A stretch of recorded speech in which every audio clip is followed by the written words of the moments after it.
بسم اللہ الرحمن الرحیم۔ السلام علیکم ورحمۃ اللہ وبرکاتہ۔ 5 کاموں سے جنت۔ رسول اللہ صلی اللہ علیہ وآلہ وسلم نے فرمایا، جس نے دن میں 5 کام کیے، یعنی مریض کی عادت کی، نماز جنازہ ادا کی، روزہ رکھا، جمعے کے لیے پیدل چل کر مسجد گیا، غلام آزاد کیا، تو وہ جنتی لکھ دیا جاتا ہے۔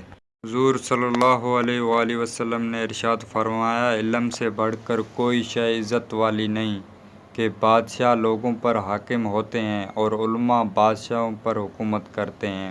ایک اور روایت میں ارشاد فرمایا، اگر تیری وجہ سے اللہ تعالیٰ ایک شخص کو ہدایت دے دے تو یہ تیرے لیے سرخ اونٹ صدقہ کرنے سے بہتر ہے۔